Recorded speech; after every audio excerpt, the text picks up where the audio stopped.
La paz esté con ustedes. Amigos, llegamos al último fin de semana del año litúrgico, lo que significa que es momento de celebrar la fiesta de Cristo Rey. Y sé que cada vez que llegamos a esta fiesta, ustedes se enfrentan a un cierto dilema porque no nos gustan los reyes. Nuestro país se formó en una rebelión contra un rey. Ustedes dicen, bueno, no soy rey, no conozco a nadie que sea rey. Y entonces yo digo, Cristo es rey.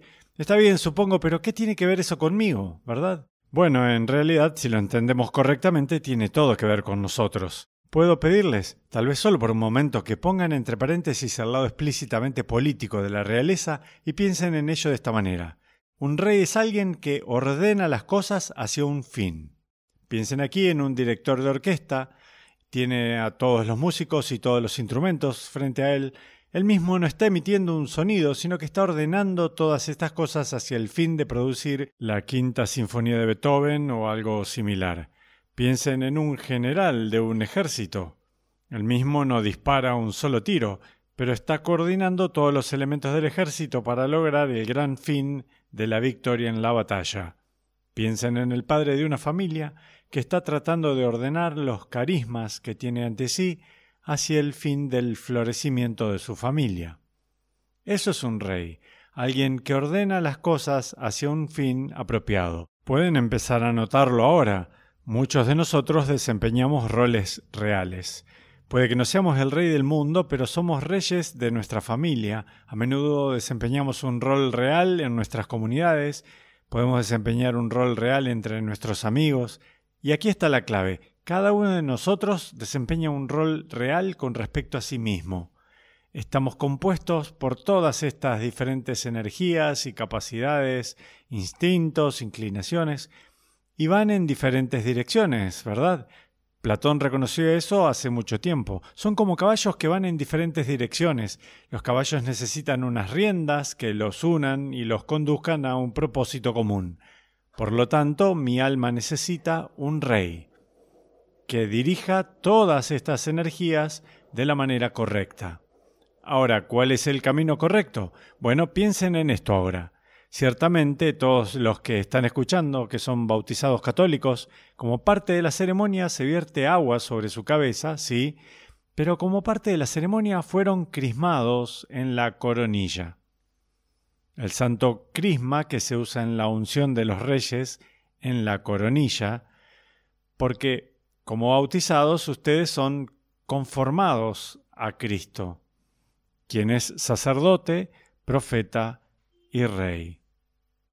Entonces, toda persona bautizada, escúchenme, ustedes son reyes. Les gusten o no los reyes políticos, ustedes son reyes. Ustedes están conformados a Cristo en su identidad real. ¿Cuál es su trabajo? Bueno, donde quiera que Dios los coloque, ordenar las cosas hacia el fin del reino de Dios. Y eso significa, ante todo, ustedes mismos. Tienen que ordenarse a sí mismos correctamente. De acuerdo, con esa aclaración en mente, veamos a algunos reyes en la Biblia, porque la Biblia está masivamente interesada en los reyes. Y luego, una vez que entendamos lo que la realeza significa para nosotros espiritualmente, esto puede ser súper útil para nosotros. En primer lugar, el primer rey de la Biblia, Adán. Adán está destinado a ser el que cultiva el jardín, escuchen ahora, que protege el jardín y luego expande las fronteras del jardín hacia afuera. Entonces, Adán es plantado en el Edén por Dios, estamos usando un lenguaje altamente simbólico aquí, y su propósito es cultivarlo, convertirlo en un lugar aún más hermoso, y mantener fuera de él las cosas que interrumpirían su belleza y su funcionamiento adecuado, y luego salir de campaña y extender sus fronteras hacia afuera. ¿De acuerdo?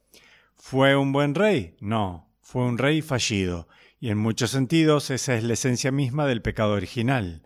¿Qué es lo que Adán no logra hacer? No logra defender el jardín contra la serpiente. Permite que la corrupción entre en este lugar hermoso, y por lo tanto es expulsado del jardín. Es un rey fallido.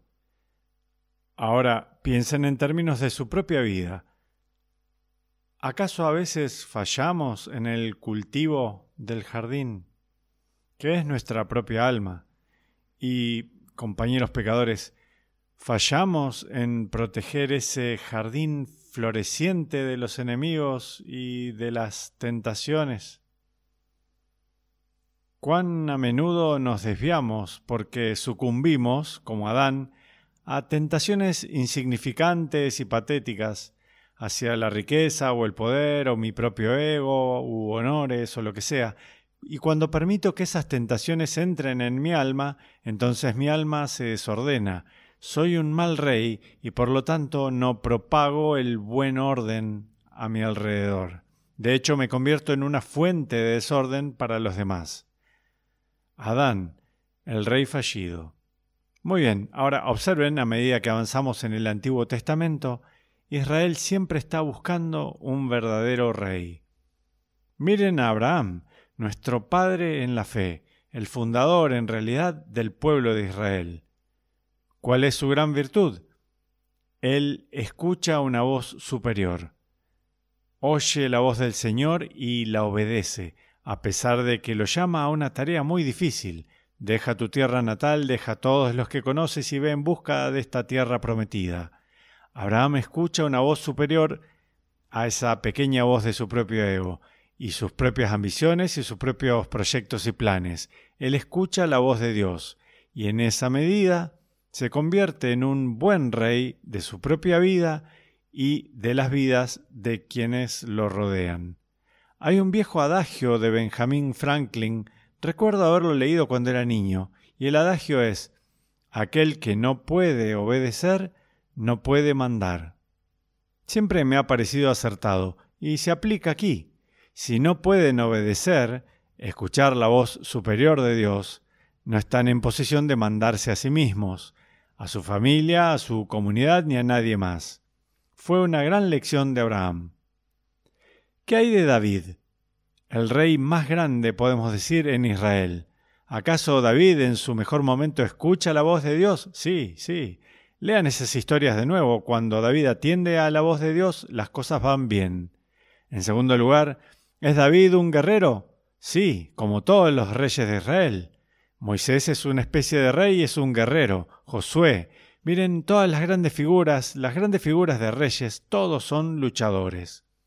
Adán no luchó contra lo que debería haber luchado, ¿verdad? Debería haber resistido al diablo. Sin embargo, no lo hizo.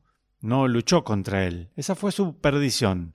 Todos los grandes reyes de Israel están dispuestos a batallar. Ahora, no se obsesionen. No estoy hablando de tomar armas violentas necesariamente. Solo quiero decir, ¿están dispuestos ustedes a resistir el mal que debe ser resistido? ¿Lo enfrentan? ¿Tienen el valor y el coraje para hacer frente al mal? Miren, si no lo hacen en su propia vida, si no defienden su propia alma contra el mal, entonces serán unos reyes pésimos. Si no defienden su comunidad, su sociedad, su cultura, su país contra el mal, son malos reyes. Todos los grandes reyes son luchadores. Ahora, quedémonos con David. ¿Cuándo se convierte David en un mal rey? Cuando deja de escuchar a Dios y comienza a actuar como Dios. Piensen aquí en la famosa historia de Betsabé, ¿verdad? David ahora actuando como Dios, quedándose en su azotea. Hay una mujer hermosa, la quiero, bueno, está casada, no me importa. David actuando como Dios, en lugar de escuchar a Dios. Ahí es donde los reyes se echan a perder. Estén atentos a eso, hermanos bautizados, todos llamados a ser reyes. ¿Qué hay del hijo de David, Salomón? Salomón, como muchos de los reyes de Israel, se echa a perder con el tiempo. Pero al principio Salomón es un rey muy bueno, de hecho. ¿Qué hace? Bueno, construye el templo. Fíjense, por favor, en primer lugar, el templo. Lo que el rey de Israel prioriza es la alabanza correcta. De nuevo, escuchar la voz de Dios, eso es lo primordial cuando se trata de un liderazgo espiritual apropiado. Si no escuchan la voz de Dios, serán pésimos líderes. Así que Salomón construye apropiadamente un lugar de alabanza. Pero en segundo lugar, piensen en el templo como un proyecto de construcción. Qué dificultoso que es, qué complicado. Madera del Líbano y trabajadores de aquí y de allá y material de todas partes. Y Salomón es quien lo está organizando de acuerdo con este gran propósito. ¿Cuál es su marca, por cierto? ¿Por qué es más famoso? Por la sabiduría. Salomón es el arquetipo de la sabiduría. La sabiduría es esta vista desde la cima de la colina, dice Tomás de Aquino. Ver la vida desde el punto de vista de una causa suprema. Ver, escuchen esto, el gran patrón de las cosas. No pueden ser reyes, no pueden ser buenos líderes, a menos que tengan una visión de cómo se supone que deben ser las cosas, a menos que vean todo desde el punto de vista de Dios. Ahí está Salomón en su sabiduría. Así que escuchar una voz superior, dar prioridad a la alabanza de Dios, ser valeroso, valiente, dispuesto a resistir el mal, ser un guerrero, ser una persona de sabiduría, capaz de organizar estos grandes proyectos, sí, todo eso distingue a un rey. Ahora, ¿quién es el rey de reyes? ¿Quién es aquel a quien apuntan todos estos reyes del Antiguo Testamento? Cristo Rey, a quien celebramos hoy. ¿Guerrero? Por supuesto. Observen a Jesús a lo largo de los evangelios, no con las armas del mundo, sino luchando contra el mal cuando es necesario combatirlo. Incluso frente a una gran oposición y crítica, por supuesto. La cruz, Jesús finalmente luchando contra el pecado y la muerte mismos. Jesús guerrero, sin duda. Jesús que escucha la voz superior. Bueno, yo solo hago lo que veo hacer a mi Padre. Mi alimento es hacer la voluntad del Padre Celestial. No lo que yo quiero, sino lo que tú quieres. Atención a la voz superior. ¿Sabiduría? Bueno, no solo es una persona sabia, es la sabiduría encarnada. Decimos que es el Logos hecho carne. Así que, en todas estas formas, amigos, Cristo es el Rey de Reyes. Él es el Rey que Israel anhelaba desde los tiempos de Adán en adelante. Todas las figuras que mencioné del Antiguo Testamento son anticipaciones de Él. Ahora, volvamos a nosotros. En esta fiesta de Cristo Rey, nosotros, que somos todos reyes, no de la manera más grandiosa posible, pero al menos somos reyes de nuestras propias almas, somos reyes de nuestras propias vidas. ¿Qué encontramos? Estos mismos principios. ¿Escuchan una voz superior o es su propia voz lo que es más importante para ustedes? Sus propios proyectos, sus propios planes, lo que yo quiero, lo que yo... No. Aquel que no puede obedecer no puede mandar. No comandarán su propia vida a menos que estén escuchando una voz superior. ¿Es la adoración central en sus vidas? ¿Son un guerrero o, como Adán, rehúyen la lucha? ¿Ceden a esas tentaciones insignificantes que les impiden ser la persona que Dios quiere que sean o las enfrentan? Los reyes que no están dispuestos a luchar son, por definición, malos reyes. Creo que muy a menudo, hermanos pecadores, lo que hacemos es que, como David, al comienzo de esta historia de Betsabé, dice, el tiempo del año en que los reyes salen de campaña, como David siempre hacía, David estaba en casa tomando una siesta en la azotea de su palacio. Cuando David se niega a luchar, se convierte en un mal rey.